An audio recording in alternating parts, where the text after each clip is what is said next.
Critical Blast, where pop culture gets blasted. And good evening, everybody. I am RJ Carter here, Senior Managing Editor at criticalblast.com for another Halloween episode of Comic Book Crowdfunding. And we've had some monstrous tales this week to delve into. And tonight is going to be no exception. And they don't become any bigger of a monster than H.P. Lovecraft's Cthulhu and those elder gods. So with us tonight, we're going to have Travis Gibb joining us, who is the ringmaster of this circus of Cthulhu Invades Oz. And he has brought with him people I can't click on. Oh, there's Eric Hawkins, David Galano, Jonathan Hedrick, and Brian Silverbacks. And if anybody else comes in on the stream, we'll just add them too. It's going to be a huge gathering. We're going to have a lot of fun with this. This is an anthology comic book. That's why there's so many people involved. I love anthology stories because you can get so much out of one book. So we'll let Travis go first here and find out what Scrabble bag did you shuffle that you pulled Oz and the Cthulhu mythos out at the same time? Said, yes, this is the two great things that go great together. Well, I was watching Kickstarter, and I noticed that a lot of Cthulhu books were selling really well. Cthulhu has a weird thing on Kickstarter. It actually sells particularly good there compared to even in stores. And then Wizard of Oz, I saw a couple of Wizard of Oz that did really, really well. And then I saw Eric come in with his first book with Zombie-ful Worlds of Oz. And I was like, you know what?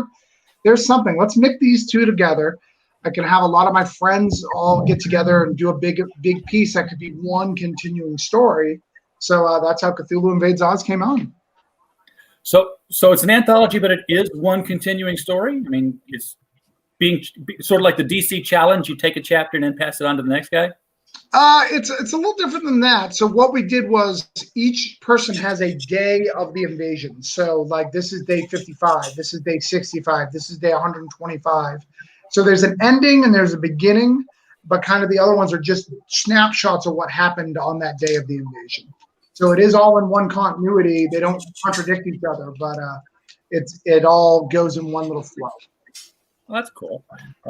It kind of reminds me of an anthology book I had called War of the Worlds, Foreign Correspondence, where it was all happening during H.G. Wells' War of the Worlds, but it was, somebody was writing about the invasion in America.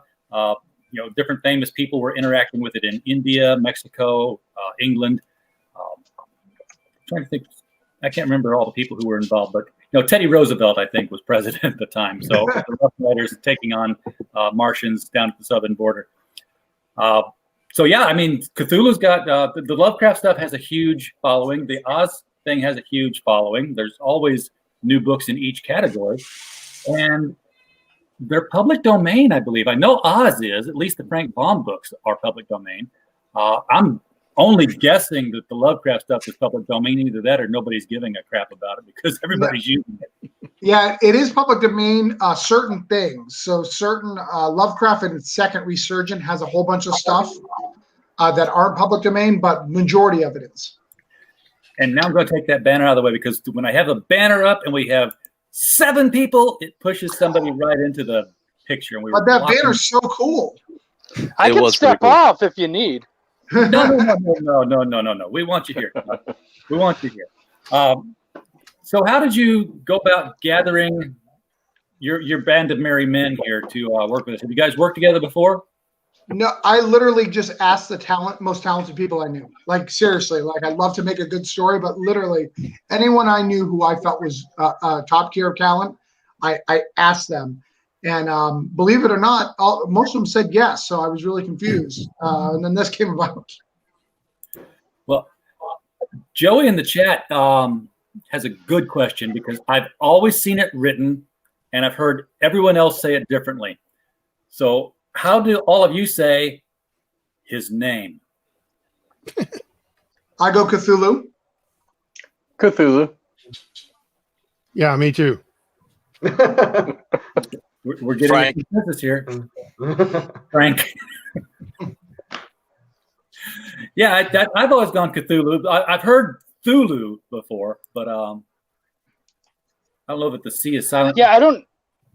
As an editor, I don't know how you just lose a letter. So yeah, it's got to be Cthulhu for me.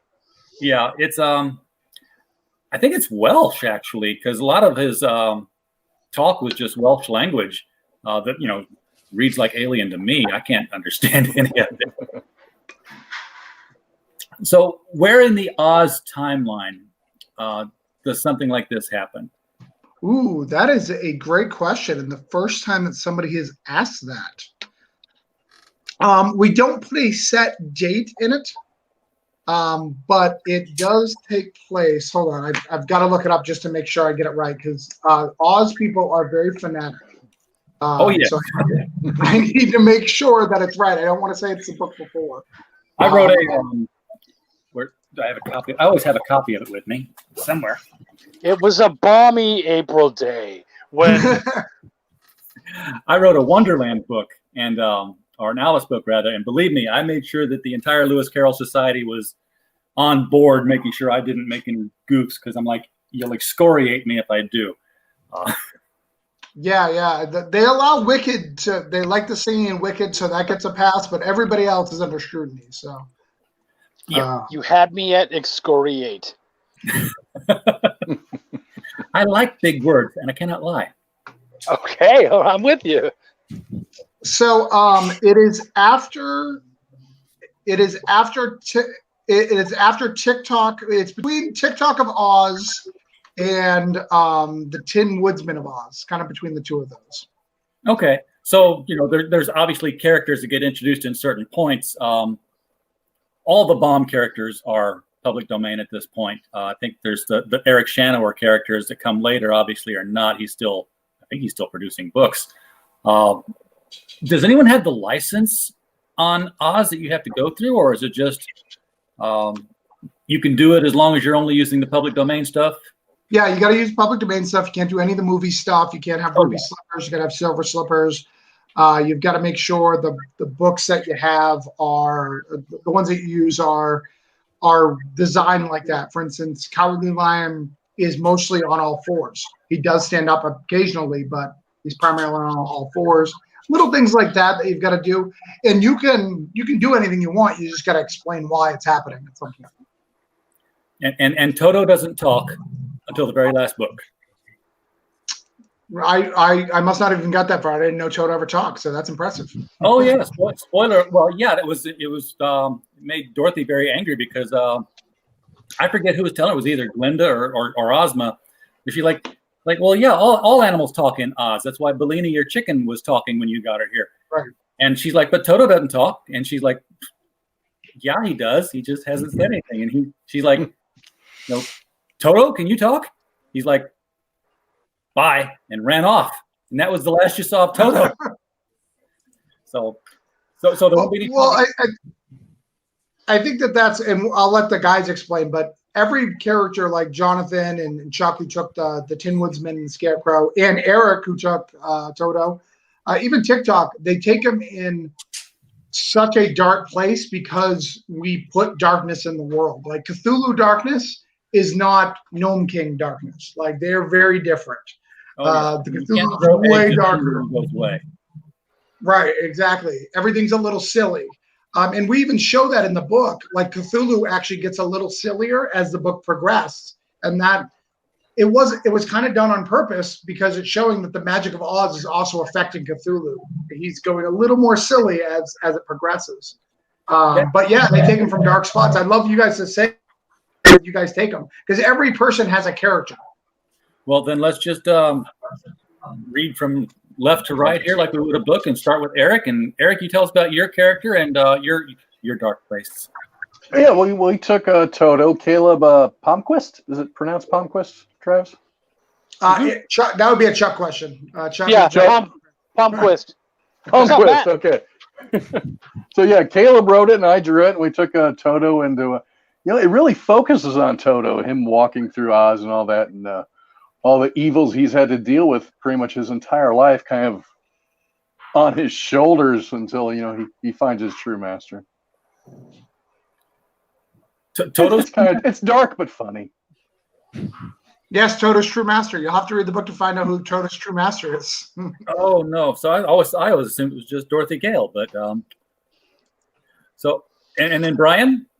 Oh, okay. I didn't write anything. I just drew David Byrne's story, and we did the Pumpkinhead Jack. So our character Pumpkinhead Jack is trying to he keeps to himself and grows his pumpkin fields, and somebody knocks on the door and tries a door-to-door salesman tries to get him on board with the new Cthulhu religion, and it doesn't quite go very well. But so we took the Pumpkinhead Jack stuff and we did 10 pages. I did 10 pages of art for David Byrne's story. Now, I do have a question about the art, because you guys are definitely using the. You're not. How do I want to say this? I've seen several Oz spin-offs, and some of them are like Battle Brick Road, for one, is one that's popular out there right now, and they've warriorified the Oz characters. Tin Man on the Sci-Fi Channel is another example of that kind of thing. You guys are sticking with the very, very original kind of characters, which had a very distinct kind of style. How did you marry that style of Oz with the more Lovecraftian style of Cthulhu and the elder gods and his squamous creatures that he releases from the deep? Because they don't quite get drawn, or when you see them, they don't look very Ozian. I don't know if that's directed to me because I have no idea. I think I just drew what the writer wrote. What David wrote down is kind of what I played with. And I am not uber familiar with Oz. I am even less familiar with Cthulhu. So I just want to draw fun stuff. So that's why I was here, and I was affordable. Well, that's the key for me. If I can afford the guy, that's the guy I hire. But you didn't sit down and look at the John Ray Neal pictures and say, okay, this is the style I need to make him look. No, with Pumpkinhead Jack, all I knew was that it's not supposed to look like movie people, so we don't get spanked on the hand. And I was like, well, there was no Pumpkinhead dude, so we're just gonna have a Pumpkinhead dude. And I came up with a design, and then David said that he did not want me to have the eyes carved into it. He wanted to make it look like a magic marker was drawn on the eyes of the pumpkin. I don't know. That's his call, and I just went with it. So I wasn't worried about it matching or whatever. I don't know how many Pumpkinhead people or so it's just a Pumpkinhead dude. They're a wonderful group of people. Here, we'll let Chuck answer it. Well, so for the art, all the artists kind of took their own spin on it, really sort of took their style and then played with both what they loved most about either Cthulhu, Oz, or both, or what the writer had kind of inspired them to do. So everybody really got their own feel. I can tell you, when we did the Scarecrow, my artist was very excited. He has his own Oz book, so being able to show a different take on the Scarecrow was really cool. And our Scarecrow is now an advisor for Princess Ozma. So we ended up doing this great thing where the armies of Cthulhu are kind of approaching her gates, and he realizes, yeah, we can't defeat them. That's not going to happen. And he was the smartest man in the room, and everyone else is like, let's fight him. And he's saying, no, we won't win that. There's got to be another way. So he recognizes that he has to find a way back to Earth, to the Miskatonic University, in order to research and find out all about Cthulhu. So the way we had that art kind of play with it is that when he goes back to Earth, we turned it from a color comic to a black and white in order to give some love to the movie. That's about the only way you can give love to the movie. Right? So that's what we did, and I think everyone gave their own feel and their own bit of love to it in their own way, and I think that's what's so magnificent, is that you'll get to have all those different flavors. It's like having a big buffet, but it's a theme. Now, do you mention Arkham in any of the stories? Because that is actually a Lovecraft thing that DC stole and then sort of made it their own. I don't know if they've ever trademarked Arkham because it was abandoned. or if it had to stay public domain because so many Lovecraftians might be still using it. Well, we only go to Earth in one story, and that is in Chuck's. So no, it doesn't get mentioned in the continuity of stuff. But again, this is just one group of tales. You know, we do use a lot of Cthulhu monsters. We use the deep ones. We use the Yellow King, I think his name is, and a few other of them. So it's not just Cthulhu. We use star spawns as well as Cthulhu. So all sorts of cool stuff. You're the second person this week who's talked to me about the King in Yellow. Yeah. So this is the universe telling me something about my next book, I guess. It might be. I think it's on Jonathan. Jonathan's talking about his Tin Man. Yes, Jonathan, Tin Man. And you're muted. There you go, unmute. Yeah, my take on the Tin Man is very Moby Dick inspired, with Tin Man filling that Captain Ahab role where he's kind of drunk on revenge towards Cthulhu. So he's sailing out to sea. And I gave him, or my art direction to my artist, Robbie Bragdon, was to give him a conquistador look. So he looked a lot less than the movie. So we don't have to worry about that type of, stepping on toes. So he's sailing out to sea, which is also ironic because he's made of tin. I was going to say that would, on the salt water. Obviously be out of his mind to go out in such a out in the right. What was it, the Gnostic Ocean? You're right. I mean, I guess so. But yeah, that's what he's sailing out to sea, hunting Cthulhu. And he had a crew of people that are dwindling away and dying off because of how long they've been out to sea. So it's a very dark take on the Tin Man, and I had a lot of fun writing. He's going to come back as the Rust Man for sure, right? With barnacles all over him. And David, what role is yours in this book? So I had TikTok, and we kind of approached it. We did a lot of research as far as like what TikTok represents and what his role was in the Oz books. So ultimately, when you boil him down, he's a protector. You know, that's his whole thing. So our story of TikTok is him trying to protect the Rose Kingdom from an invasion from the Deep Ones. And we brought in the Shaggy Man and the Gardener for the Rose Kingdom. And the artist Craig Florence did a great job of like stylizing the characters. So the Shaggy Man kind of looks like a rogue in a way. He's got a very, he wears a scarf kind of around like, the bottom part of his mouth. He carries daggers and stuff. The Gardener is this very buff, very large man. And then TikTok is TikTok. Big round clock. Yeah. So that's what we do with ours. And I was really proud of the work that Craig did on it. You've mentioned how, Travis, you've mentioned, or do I need to go to Chuck yet? Chuck, you kind of talked about yours earlier, right? But You're mute. Sorry. Yeah, right? No, we're good. We're still friends. I got to talk about mine. Okay. Well, I think you put I think you. Yeah, it's hard because Chuck can't really say much because he spoils it. So try to give you more time, but I can't think of it. Okay. Yeah, no, mine has a twist. Chuck is the spoiler story, so we don't want to. We don't want to hear from you, Chuck. Sorry. That's fair. Matt Reese in the chat is asking if any of you guys have read Hello Cthulhu or Hello Cthulhu. No, I have not, sadly.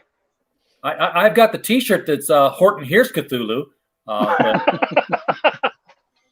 I've seen that one.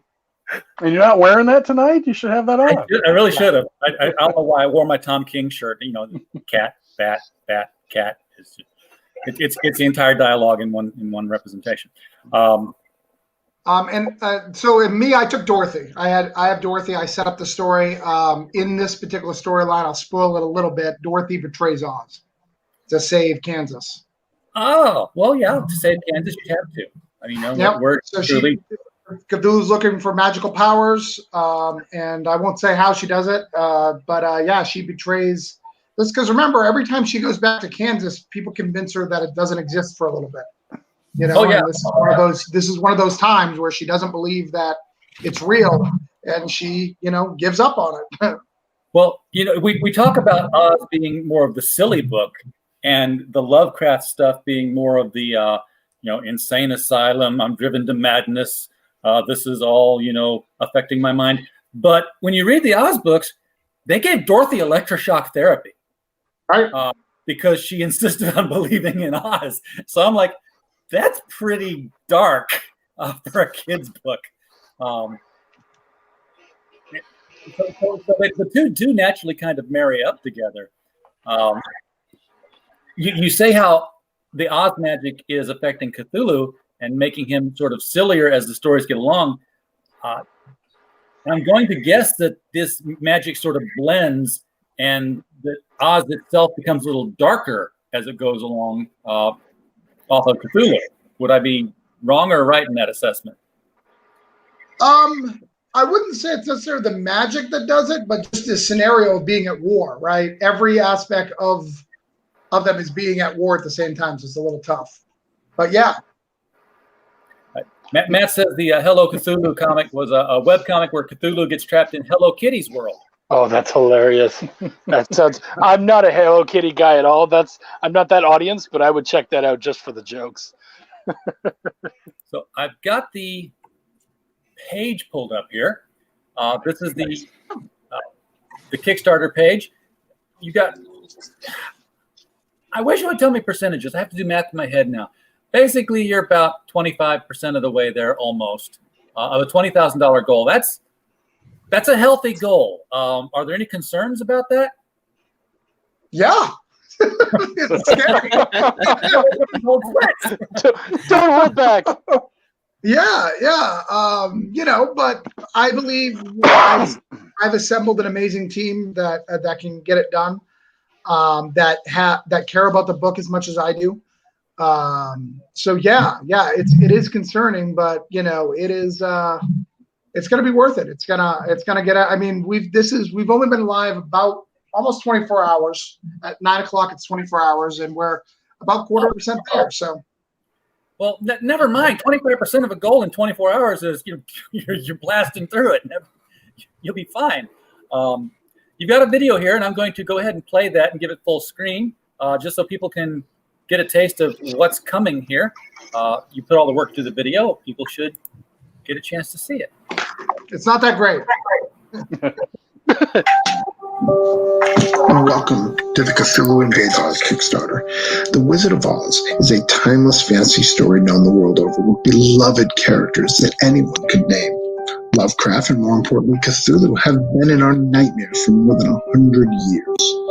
Comic creators have been telling stories in both of these universes for years, but now it's time to put these two universes in a war. So to tell this story right, I gathered the creators I knew in the industry. People from Image and Action Labs, Source Point Press, Aftershock, Caliber, Mad Cave, and Scout all got together to create this epic war battle where we take our beloved characters and see what happens when Cthulhu invades their world. Check this out. So I knew I needed to go big with this book. So I grabbed some of the greatest creators I could, and we made a 145 plus page book. We have two amazing covers. One cover is hardcover. It's hand-drawn, hand-painted on a canvas with pages of the original Wizard of Oz behind it. So you can see some of the original art in the background. We also have the exclusive orange cone softcover. That book will be exclusive to the Kickstarter with beautiful spot UV. Lastly, we have the direct market. That'll be for our retail partners. Those partners can pick up this book and have something for the sale. But don't worry, put a couple of packages where you can get it here on the Kickstarter. But why don't we take a break and look at some of the beautiful art.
art looks pretty great.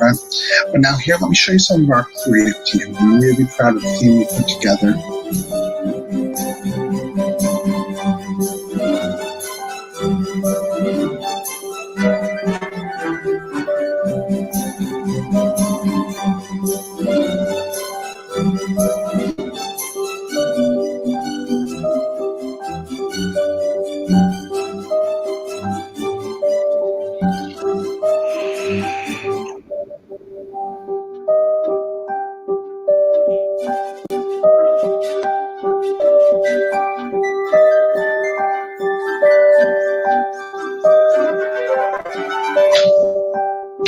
So that's it. Like you saw, hopefully we inspired you to buy this. Check out below all the different options that we have, and let me know if you have any questions. Told you, it wasn't a great video. It's not my favorite. All right, for the first 3 minutes there, I was going to say, yeah, you know what, you were right. No, it was good, especially the art that were going on there. That was very cool. Now those panels where we saw the, I'm going to go ahead and put us back to people view for a moment here. The panels where we saw the names and the titles of the stories, those are all stories within the book, I'm guessing, right? Like the chess match. That artwork. If you scroll through on the campaign, you can actually see what the actual book is. That was kind of like doing it in the old style. Yeah, I didn't know if those were drawn to look in the old style or if they were actual original pictures of the books. The original pictures that we used. Okay, because I was seeing hammerheads. I was seeing it's way down here. Scrolling. Keep started going. It's down here. I'll find it because I'm reading the whole story now. It looks like, and I don't want to do that ahead of time here. Heck with it. Yeah, I either scroll too far or whatever. So let's go ahead and take a look at the tiers that are on this and find out where people are coming in at and getting for it. So again, you're $47.91. 24-hour growth is that's good. That's a good start. Obviously, people can pledge without a reward. Nobody's going to do that. We want digital invasion. For $144, I can see where people might go digital, and I can obviously see where people would go digital. There's 26 backers for the digital only version. You said it's like I did hear 144 pages, right? Yeah, it's clocking in at 145 right now, but we're expecting probably clocking about 160 when it's all said and done. Okay. Rather than try to scroll down this column here, I'm going to go over here to get them because you see better, and I always end up blanking them out. I don't know why Kickstarter does that. You can't see what you're on when they cover it up. What did I just pick? Yeah, like I said, if you scroll down, the major packages have pictures. Yeah, that's where I was in going. The middle section. I stopped here because I saw this each 50 backers. Every time you get 50 backers, you unlock a free digital comic. Correct, yeah. So, and you've already got 100 backers, I'm guessing, if this is up to date. It is, yep. And trending to break 150 very soon. I'll go back and look at that in a minute. Otherwise, I'll get lost again. And then every 100 backers, which is every other 50 backers, you're going to get a story preview, which I guess is going to happen here in the Kickstarter. Yeah. At the bottom, we have the two stories that have been unlocked so far. We have the Lion and we have Toto. Okay. Obviously, what do you get? It's going to be 145 plus pages, full color graphic novel, hardcover, softcover. It's CTHULHU and Oz crossovers. At higher pledge levels, backers will access campaign exclusive limited edition items like collector's boxes and extra prints. I put the emphasis on the wrong syllable there. Covers and pinups. So these are the three covers that we saw. I like this one. This one just shows the full kaiju-like stature of of Cthulhu. I'm sorry, I got distracted by somebody telling me that we were going to fund tonight because last week we did have Jason Cook on for Blake Undying, and he funded live right on the show. And it was like, he had just come out of the gate that day, and he's on the show, and he's like, it funded while we were talking. And I was like, oh, okay. So that's our shake and bake moment when that happens. Well, it's shake and bake, and I help. It's shake and bake, and I help. Well, RJ, do you know Jonathan Hendricks here? He is the next Donny Cates, so I've got him in this book, so I should be okay. Right, David? I can't say it. He's the next Donny Cates. I've heard it. The collective in Orlando said so. Well, that's cool. Can I be the next Dan Slott then? Is that okay? If you want to be a jerk, you're way nicer than me. I like it, Slot, but you're way nicer. I want to be Chip Sadowski. That's what I've decided. I want to be RJ Carter. Brian Silverbacks. Exactly right. I want to be the first RJ Carter. I don't want to be the next. I don't want to be the second Neil Gaiman or anything. Now, Donnie's a great writer. We had Twitter words today, so when you said it, I'm like, we're over that already. But yeah, this whole tearing up the yellow brick road and they're on the run. That's a very cool action shot. Orange Cone Productions, are they the art team or what's the name on my publishing house? Your publishing comic. Okay, got it. Because I see it showing up again here now. This one shows the kaiju stature even better, I think. Is that the wizard up there on the edge of the cliff? Correct. Yep. I love this one. Yeah. Freaking monstrous. All those tentacles and the shoulder spikes. That was the original art piece. That's a beautiful piece. I love it. That's a Dirk Grob. Cover of the soft cover. That is a soft cover, but that is the retail cover. So that's going to be the retail cover. So you'll have to get that from a retailer or from any of the distributors who have their copies to sell. So you'd have to basically buy that in either the retail package or there's a couple of high-end packages that have it in it. Okay, but this would go to a comic store. Correct. Toto, chill. And then this is the hardcover one. This is the one that was painted on canvas. Correct. Yeah, this is painted on canvas on the original Wizard of Oz book, not the original, but a book, a really rare copy. He actually spent like $40 to buy a really good copy of Wizard of Oz to rip it apart to do this. I love it. Yeah, I can see the scarecrow peeking over the wing there. Everybody's got different representations of Cthulhu. I mean, yeah, he's always got the tentacle beard going on, but between the shoulder suckers going on here, that's a new thing for me. Even going down his thigh, having suckers on him. Lovecraft has some scary stuff going on in his head. So why is it going to be awesome? It's Cthulhu and it's Oz. So yeah, it's going to be awesome. All you guys have worked in comics before. Mad Cave, I love your stuff. Well, we've got David Galliano right here from Savage Bastards. He's there. Cool. And Antarctic Press, Source Point, Image. I've heard of them. Scout. Now, is that Scout? That's a comic publisher now, right?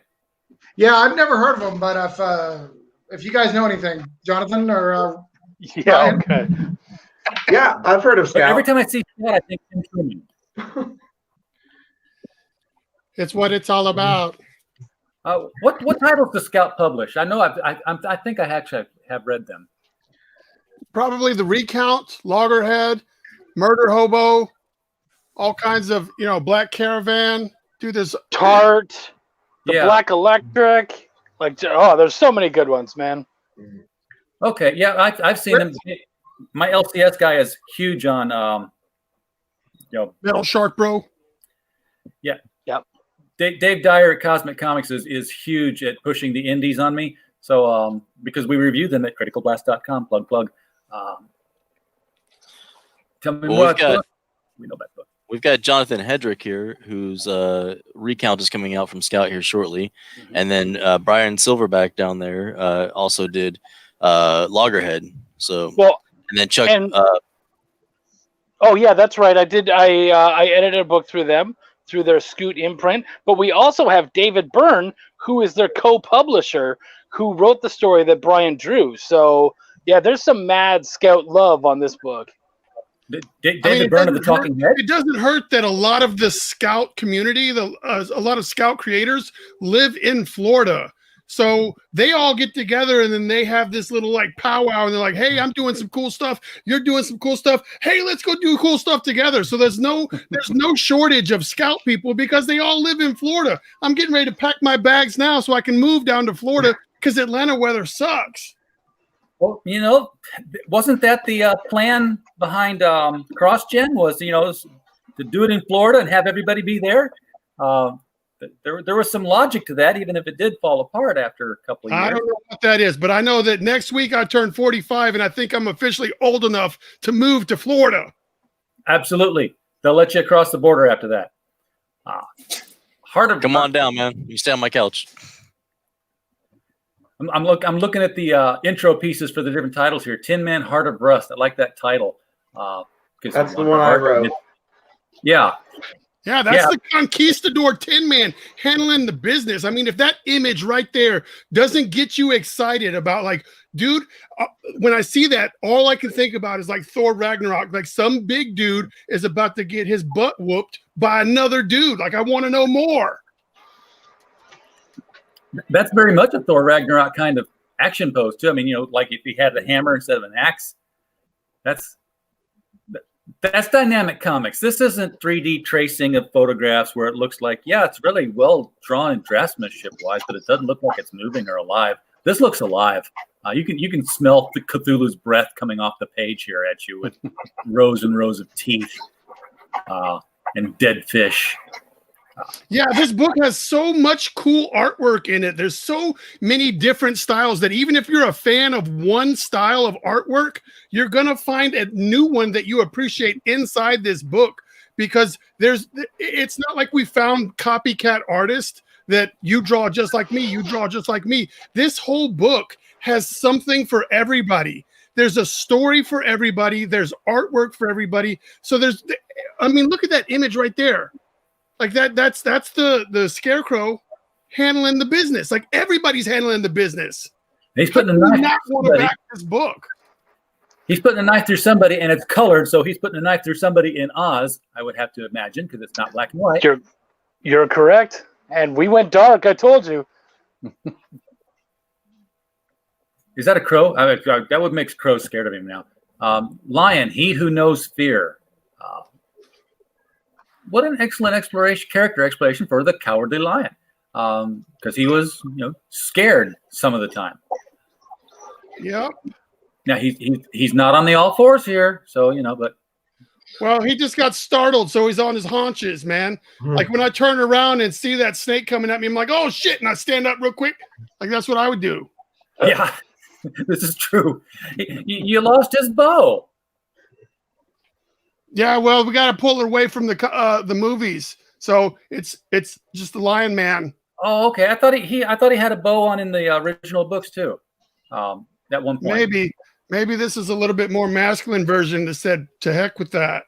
He did. He had almost like a top knot with a bow on it. Yeah, in the books. Dudes can wear bows too, man. Yeah, it's man. No, I'm just saying that maybe he decided he's working out. Oh, look at that dog butt. Yeah, Toto's showing us his best side here. That is the best dog butt I've ever drawn. It's got a long crack on it there. Toto, There's so much going on inside this book that just scrolling through this. It's just like the name alone should get your imagination going so that when people look at this on Kickstarter, they should look at those two titles, Cthulhu and Oz, and their brains should start churning with ideas. And they want to grab this book on Kickstarter because they want to see if anybody else has come up with the idea that those names came up with in their head. Oh, I absolutely agree. I mean, I look at this thing and I'm like, okay, as soon as this is all done, we are, going to send an email over to Travis and say, okay, for the sequel, here's our plot. But I don't know if there will be, possibility for a sequel because you may actually we left the wall. That's why we wrote it in days, so people could take other characters and show it at a different perspective. As long as you don't affect where people are in continuity, it will work. True. And, as long as you don't end it, you can take it on forever. Look, Walking Dead, you never killed all the zombies. So Yeah, so Travis is like our Kevin Feige. So when someone wants to come up with a story, you just say, hey, Travis, I want to do this with this character. I think it would be cool if these guys shook hands. And Travis will go into his Kevin Feige brain and he'll say, oh, shoot, that works. Let's do it.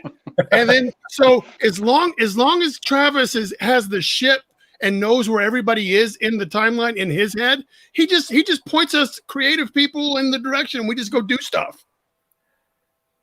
So does anybody get a hold of the cap, the beanie? No, sorry, you broke up there. Does anybody get a hold of the magic beanie in this book? And if nobody knows what I'm talking about, I'm going to guess no. The golden cap? The golden cap. Is it made by the golden cap is, keep going. You'll see the golden cap. Yep.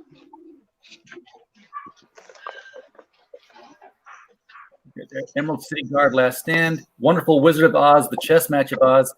Yes. So in our continuity, the wizard is black. We changed his race. Oh, yeah. cool. You know why? Because it doesn't matter. He's a damn wizard. That's right. That's right. All he's supposed to do is kick ass. Wait, why would Chuck Tree be like Phil Wackler? That monkey art is awesome. That art right there, for me personally, as an artist, like I don't know what the name is. I can't read because I got like a standard definition monitor, VGA or something. But that monkey is badass. Oh yeah, and that's where the golden cap is. Yeah, that's that hello, hollow. You can only use it 3 times, and you had to say some sort of magic incantation to have the Monkey King come and do your bidding. Yeah. I know this because I wrote an Oz story for an anthology that didn't come to pass called I Should Have Stayed in Oz, that had Dorothy joining the Navy in World War I. Well, I look forward to hearing your thoughts on this 149-page extravaganza that we have all put together. Once you read it, we'll see how it matches up to what you had written. I'm sure it's going to be much better because mine wasn't a graphic novel, and like I said, it didn't happen. So, The Wicked Witch rides again. Now, where are you throwing this in continuity? Because I know where she's at the end of book 1. Yep. So we follow up with book 1. I know that she comes back in some of the later sequels, but it's past TikTok. But she's really more mentioned than comes back. She comes back in different forms. She follows where she follows from the Wizard of Oz movie and the first book. That's where she's at. Boy, there's so many stories in here. They just keep on coming. I'm expecting starting story art preview, and I'm like, no, this is another story. Munchkin City, The Charge of the Lollipop Guild. If you can think about it, if you've ever heard of any character inside the Wizard of Oz universe, there is that character somewhere in this book. So everybody is going to be satisfied, and their minds are going to be blown with the amount of cool stuff that's going on here. All right. Well, then in that case, this being a Cthulhu book where you have wildly imaginative and grotesque characters, I fully expect on at least one page out of these 140 plus pages that I will see H.E. Wogglebug T.E. H.E. being highly educated and T.E. being highly magnified and thoroughly educated. H.M. Wogglebug T.E. Yeah, I don't know about that. Maybe. You do see. There is a pledge where you can write a story. Ooh. So wait a second.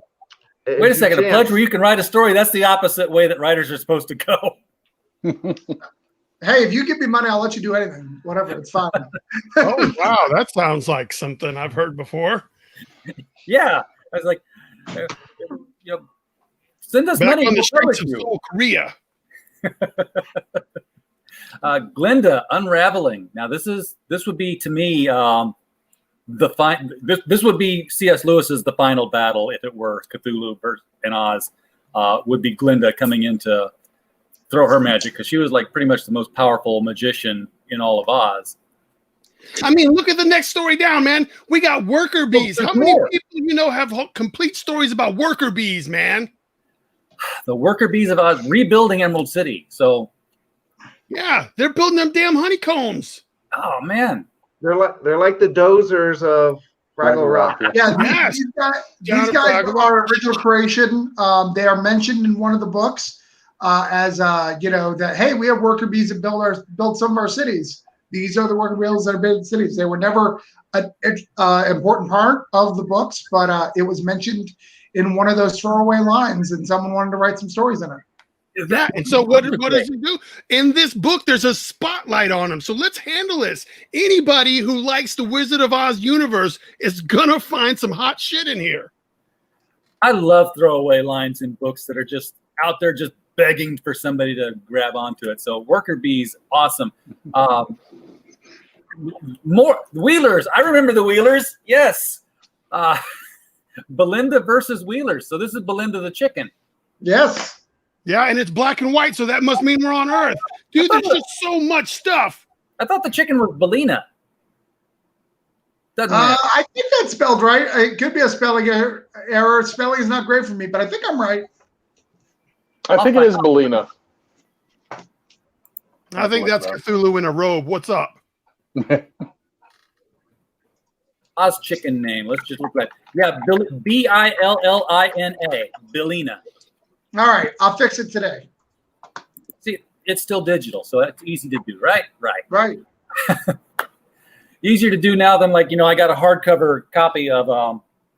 My kids got it. I got a Jimmy Gownley coming on in 2 days to talk about his new book, 7 Good Reasons Not to Grow Up, and Scholastic sent me the hardcover version, and I was like, these are art copies, right? Because you've got 2 pages that are out of order, and they're like, oh crap. Yeah, right on. You can get this in soft cover and in hardcover and in PDF. Let's talk about Cthulhu Invades Oz, man, because this right here is something everybody needs to take a part of. How many stories are in there? What are they, like 2-page stories each? 149 pages worth of stories. No, the smallest story is 1 page, and the biggest is 12. Okay, because I'm surely we've seen about 70 story titles go by already here. Yeah. Eric's is mine's 8. Eric's is 4. David, what were you, 8? David, you're on mute. I was 8, I believe. Mine's John, 8. you were 8. And Brian, I know Brian was 8, and Chuck was 8. I was 10. You were 10? All right. 10. Oh, 10. And then there's poetry in between some of the stories, so yes, there's a little bit of everything for everyone. Makes for a great little segue from one piece to the next. Well, and it's written in a Lovecraftian style too. Cool. So what exactly is this Kickstarter for? It's for Cthulhu Invades Oz. Come on, we know what that's for. And here comes the reward. This is where we want to get into things here. Okay, $12 for this digital edition. I'm not a big digital guy. I can't read them digitally, even on my great big monitor here. I'm like this. I want to hold stuff, But people like digital. That's a hard copy, man. We got a hard copy waiting for you. That's where I'm going. Well, digital is also good in this kind of market right now, where there's people overseas and they're worried about getting their mail and all that kind of stuff. Digital is perfect. You get the whole book, so it's options. I obviously would rather. I'm going to get me a hardcover for sure, but it's a really good option for people either who are trying to read on a dime, or they shipping it is an issue. So oh yeah. And you're definitely going to get it delivered faster if you get the digital. Yeah, right. It's like, yeah, one of the cool things about the physical copy of this book, and Travis will correct me if I'm wrong, but there's a page on the inside that has the list of every creator that took part in this book, so that when conventions do start coming back, anybody that bought this book will be able to go and have everybody sign appropriately for the people that contributed in this book. And that'll be a humongous keepsake for people. that's exactly why I like physical copies, because I don't want anybody taking a metallic marker to the front of my iPhone. Right. So $20 for the complete collection. This is, of course, Cthulhu Invades Odds plus lots of other stuff. Yeah, that's the stuff that I've written. Basically, everything that my studios produce, Orange Cone. So this is the entire Orange Cone library. Correct. $20. For $20. Yeah, dude, the value is amazing. Now, here's the physical rewards. Only $29. Hell yeah. 150 pages for $29. You can't beat that with a stick. That's easy money. Easy money. Plus, you get the digital copy with it. So. How are you not also selling ShamWows? Hey, the man knows how to fix it. You know what? Honestly, I know what it's like to be a consumer, and I recognize that when people are passionate about shit, I want to buy stuff they've got. No, I get it, dude. I live it. I'm having some fun. Well, then we definitely want people to know that if they like what they're seeing right now, the link to this is right below the video screen. It's the very first line on the description. If you click it, you can do that now. It'll open up in another window. You won't leave the video. You won't miss anything. It won't even go mute on you. Just pop over there, get your credit card out and start entering digits into the screen that Kickstarter gives you. Or if you'd like, you can put your credit card numbers right into YouTube, and we'll take care of it for you. No problem. Just type in a comment. Take a picture of your credit card and send it to Brian Silverbacks, and I will get you a copy and a free page of art. Just type it in the chat. Just type your credit card number, your little 3-digit code, and your expiration date right there in the chat. We'll take care of you. We'll find where you are. Got you. Yeah, and one of the cool things about this book is you may not, a lot of the customers that are going to buy this book and are going to enjoy the hell out of it will not recognize all the names of the contributors, but in about 5 years, I guarantee you half the names that are attached to this book are going to be noteworthy, and you're going to be kicking yourself in the ass when you don't own this. Oh, I absolutely believe you there, because that's going to happen with a lot of people with this renaissance of Kickstarter and Indiegogo, the people who are coming out and making comics now because they can't. Well, who's the kid who wrote Aragon? They're not making comics now. They were making comics before. It's just now people give a shit. Yeah. Yeah, and they can, they don't have to take it to somebody else and beg them, please buy my work and publish it. Do it yourself. YouTube videos. Exactly. So here's this $29. You get the book, you get the PDF, but for $6 more, you get the book and you get this gorgeous print which I made into the thumbnail. Oh, yeah. That was done by Kurt Belcher, who's actually better known for his writing, which is amazing because he's an amazing artist too. That's how badass this project is. Our writers draw. Oh. I hate writers who draw because I can't. Yeah. Well, then I'm going to leave. I hate in a jealous sense, not in a not in a burn something on your lawn hate. It's a. Oh yeah, I probably have to tune you up. This book is so great. We've actually got another Mad Cave writer who is a colorist on a project on this book. That's how good it is. Dude, that is crazy. Everybody's crossing genres. Don't cross the streams, Egon. Well, and one of the things too that's interesting is the person who did Dorothy is actually 14 years old when she did it. She's 15 now. So she's the same age as Dorothy in the book, which is kind of cool. That is freaking awesome. Why isn't she on here with us? Oh, because of Brian. After yesterday, she's grounded. Shit. That could be very true. She can't get in anyway because my YouTube channel is marked not for children because I never know when anybody's going to drop an F-bomb. It's usually me. Oh, really? What the fuck's that all about? That's some bullshit. But French fries. I love this print. I didn't see the size of it yet here. Standard to do blah, blah, blah, blah. Yeah, it's big.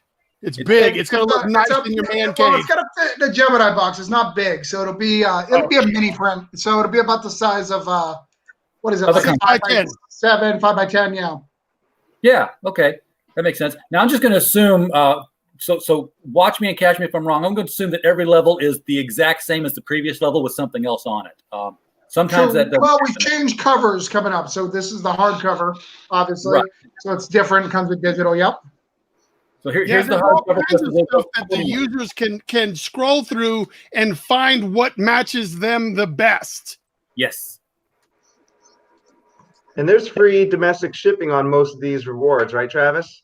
Yeah, on all the rewards, except for the retail reward. Free shipping, and that's y'all. really not because I'm charging. It's because I have to protect it and buy insurance and all that is really what that is. That's good to know. So the shipping is, Yeah, we're trying to get this book in as many hands as possible. So look at the rewards and handle that. $55, you get the hardcover and that gorgeous print and the digital. $75. Let's just go get the whole thing here. You get your hardcover, put it on a shelf, never touch it, keep it mint, and have a reading copy here in paperback. Or since your reading copy is actually your PDF. Dude, you're going to be here all day. Look over to the right at your scroll bar. Look how far you got to scroll down. Look at all those rewards. We're going to be a 4-hour show if we do every single reward tier one by one. Just know there's a bunch of hot shit out there with some cool stories and some cool artwork about Wizard of Oz. And let's talk about that. You got somewhere to be, Brian?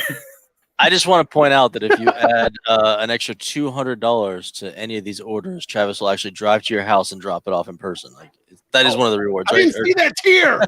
Oh, nice. That's the one I'm going to back.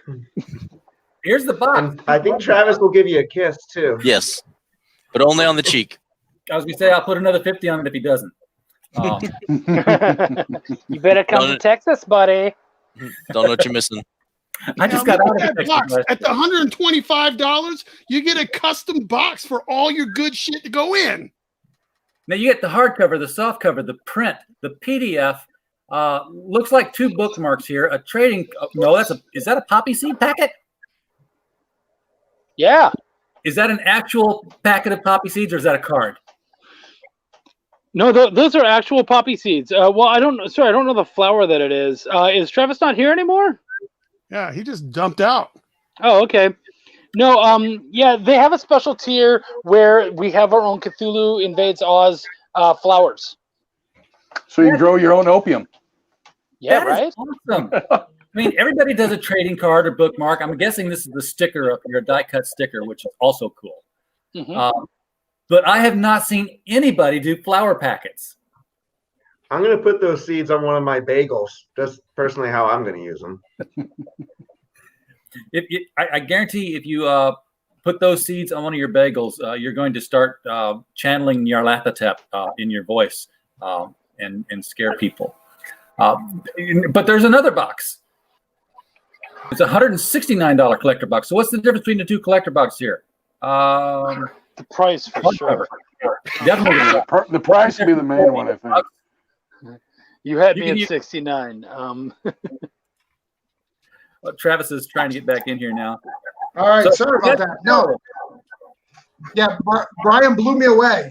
He was so excited. I was so excited that I had to take a moment. I'm sorry, man. I'm just trying to make sure that people back the Kickstarter. They may have lost the fact that this shit's on Kickstarter right now. And all they have to do to secure their copy is go to Kickstarter and type in Cthulhu, spell that shit correctly, and then type in Oz, and you're going to get there.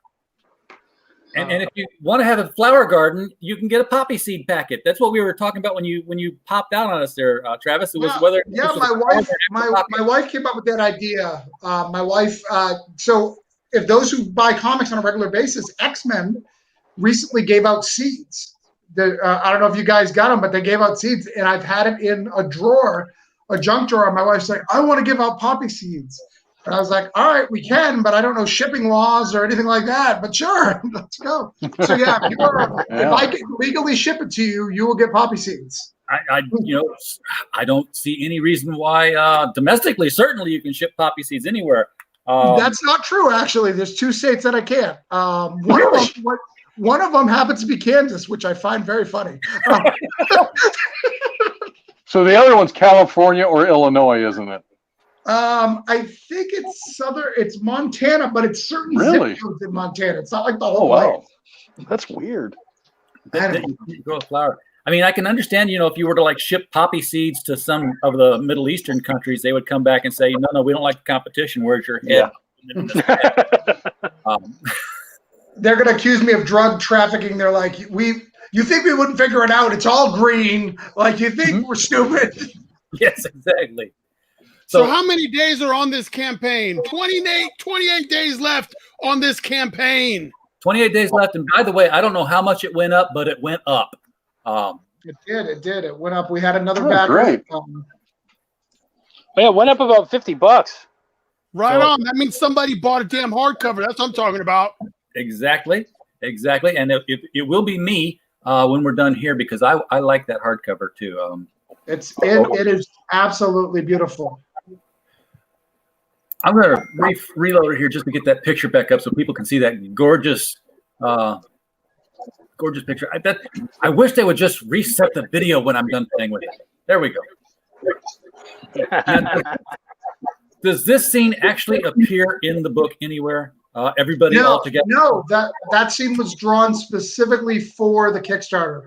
All of our scenes are all drawn for comics, so they're all long. So we have the picture of the Tin Man and the Cthulhu, him going to war. We have the great scene that Brian did with Jack the Pumpkinhead going to war. We have Eric's wonderful Cthulhu and Toto confrontation meeting. All these great one-page spreads are all vertical. So, horizontal? Yeah, horizontal.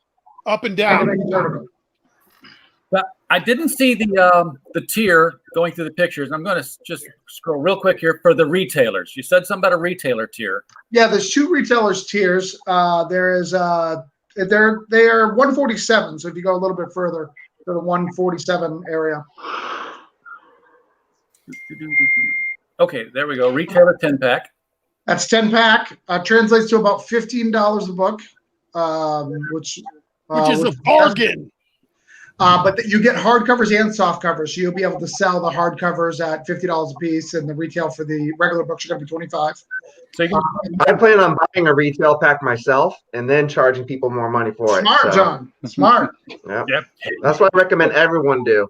No, not everyone could do that. Only creators can do that. How do you validate that so if you are not a creator, because a couple of creators asked me if they could buy that, and I have let them. So the one that's on there right there is actually Jonathan's artist. You can but I validate. I search their name and I search their Kickstarter, and if they don't, for some reason, don't qualify, I send them whatever they would get of that tier. So if they got that, I would send them one of the boxes if they didn't qualify. Unfortunately, I don't know if they qualify till the end, but yeah. And there's a second tier that's for 25 books, which is a little bit more expensive. What I think is cool about this too is so say you can't really afford to get in on this Kickstarter right now, then talk to your local comic book store and have them back this package so that you can buy it from them later after the Kickstarter has funded, Exactly, because for $150 they're gonna get they're getting 100% markup, which is more than they're getting from a comic book company, I believe. So you're getting 6 of the physical soft covers, 2 of the two hardcovers, 2 soft covers, and 6 of the retailer soft covers. Yeah, man, it's a win-win. Now, 10 prints store branded. Explain store branded to me. So that means we're going to create a print that will have their store in it so they can help sell the books. So it'll have their logo on it or something of that nature in the design. So we have a couple of images that they can choose. That's cool. Okay. The other thing too, it didn't label it in there, but everyone who gets the retail pack, we're going to talk to them if they want it signed. I have a signing night that I'm going to do where we'll get it signed by at least 5 creators.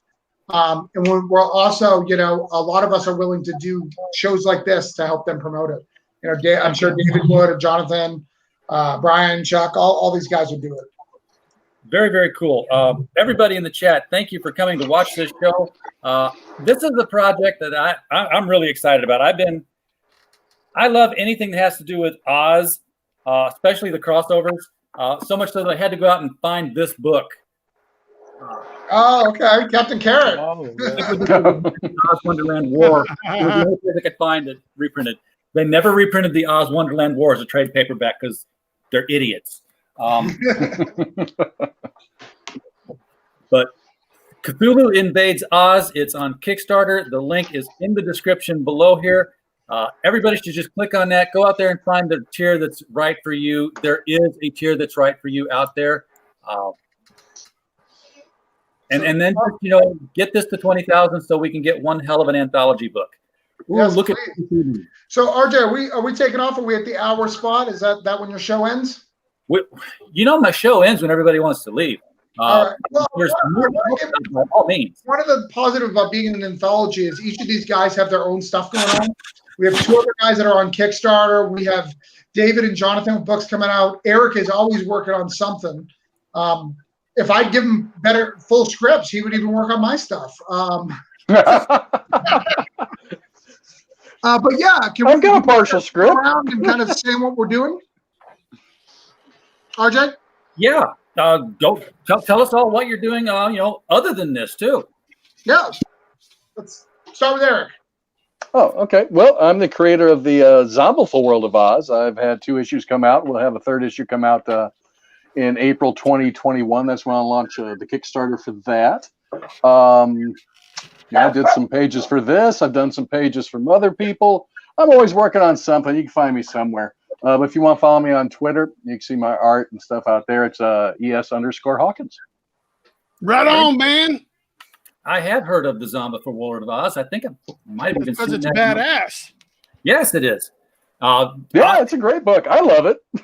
It really is. Like, issue 1 kind of, you expect a Zombieful World of Oz. Issue 1's going to be good, right? Concept, but issue 2 blows it away. It's double the size, right? Or not quite double, but like. No, it's more than double. I went from 20 to 44 pages in the 2nd issue. Wow. Oh yeah. It is such a good issue too. Like building in the universe and stuff. Like the issue 2 is better than issue 1 in my opinion, which is really rare these days. So. Oh, thank you. I appreciate that. Issue 3 is going to be even better. Is it going to be 66 pages? It's going to be 40 pages. I'm not going to go 66. I saw a progression happening. You follow that along. Yeah, I'm going to stop at the 40 range.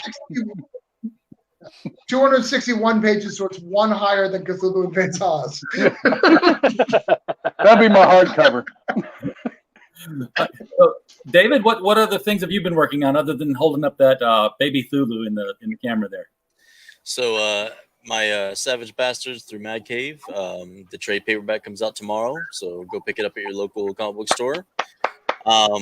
I've done some stuff with John. I've worked on this, and I got a couple things in the pipeline. So keep a lookout. Hell yeah! Mad Cave's another studio to watch out for. I did a review recently of Villainous #1, which I thought was a very, very cool one.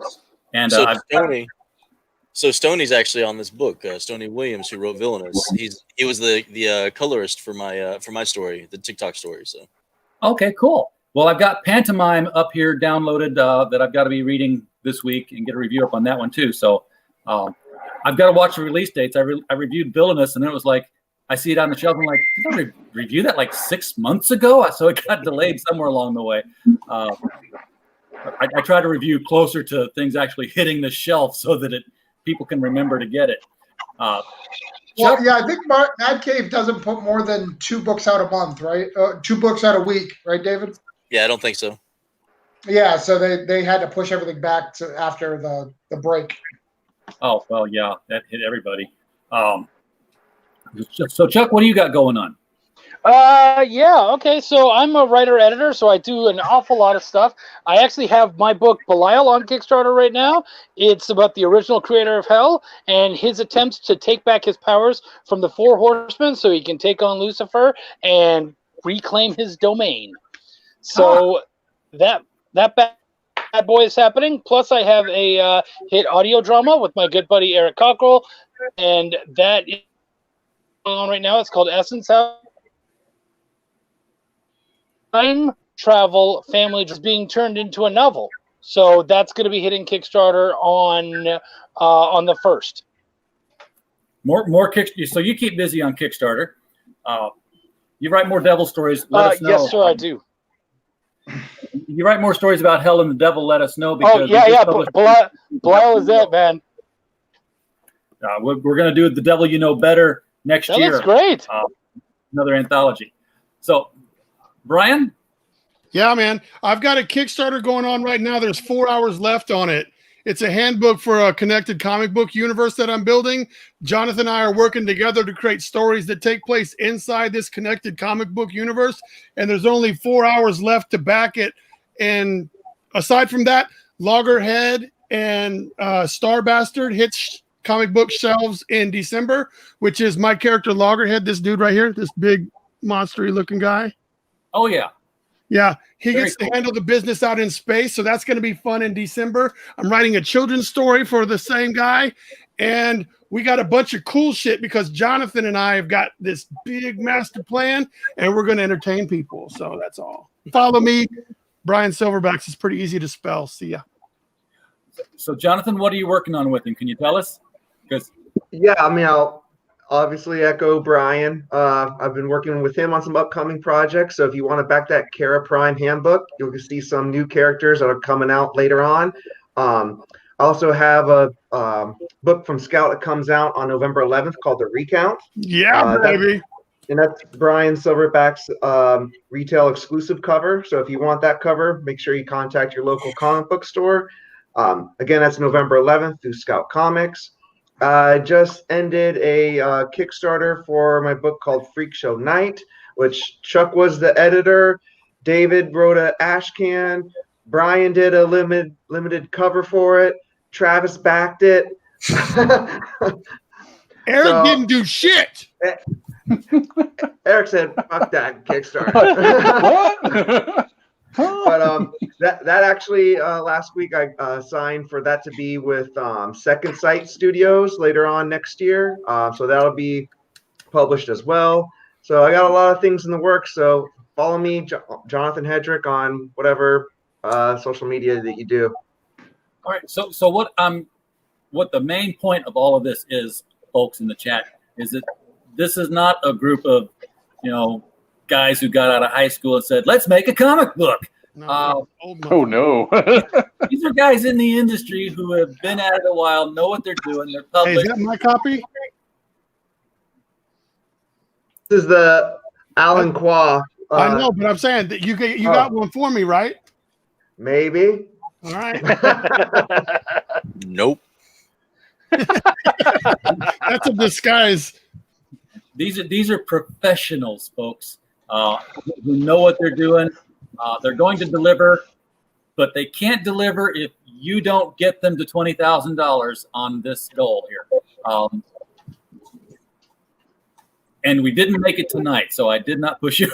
I didn't fund you. That was a big ask, man. That's a big ask. Raising $20,000 is no small feat, especially when you've got a handful of hooligans like us. So once we get to $20,000, which will happen in time, but the cool thing is that the work is already done. People are going to get this. We just want them to get it through Kickstarter. You took the question right out of my mouth. I was just waiting to ask that, was how far along is this in production? And oh dear, Travis. Travis is that spinning white little sperm going in circles? Yeah. Travis has what we've got here is failure to communicate. Hey, if that continues to play the Guns N' Roses song, I'm all in. Yeah, Civil War. I have no, the question you were asking it's pretty much done. We just have to compile everything and get it all ready, and we're going through proofing right now. We've got some great editors taking a look at it and stuff. So, but the book is, for all intents and purposes, ready for people to check out. Yeah, the line art, all the art is done and lettered. So every story in this book is lettered and done. So all we have to do is kind of the text pieces. We've got to do, adding who's who did what, get some signings, all that stuff. So that's the big plan of what we're doing now. There is a couple of surprise people who are going to be coming. So not just that. On top of all the sweet shit they're already getting, there's more stuff that he hasn't even told you yet because he ain't even finished making it up, man. This shit's crazy. Are you talking about stories that you haven't advertised yet that are in the book, or are you talking about? Man. Correct. I have some writers and artists who've done some stuff that even my team doesn't know about because I'm cool like that.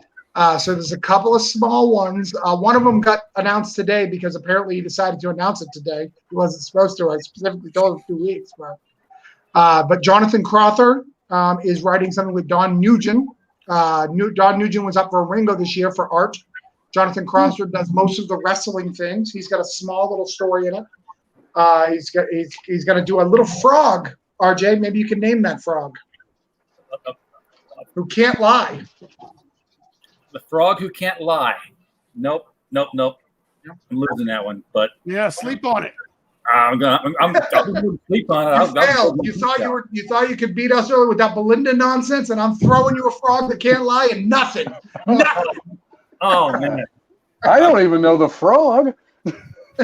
Eric's like, wait, there's a frog that Is can't that frog lie. Nokia? Issue 3 is now 400 more pages. Oh my god, I can't believe you guys don't know. The name of the frog is Steve. Come on, guys. Seriously. He was on WB for years. Okay. WB frog. Who's rebuilding the Hello, my baby. Okay. Hello, my honey. Hello, my ragtime gal. There you go. Who's rebuilding the wonky? Can't tell. So there is one character that's not in the book yet, but may eventually get there. There is no Gnome King in the book. Roquat got replaced. Right. So, see, I know some of the names again. By the way, the Frogman's name is Frogman, just for the record, so it's really funny. Well, his full name is Steve the Frogman. I mean, it's yeah. Steve. If you want to be formal. Yeah. I mean. He's from Yips. I knew a girl from Yips too, and I didn't like him much. All right. Well, definitely, people hit that Kickstarter link. Make these numbers scroll up. I want to see them scroll up one more time before I get out of here. That'd be very nice to have happen. Just do it for me. I don't want to do it. Do it, people. The plan will come to your house and destroy you. Yeah, I mean, at 150, there's another digital comic that gets going. We're right there.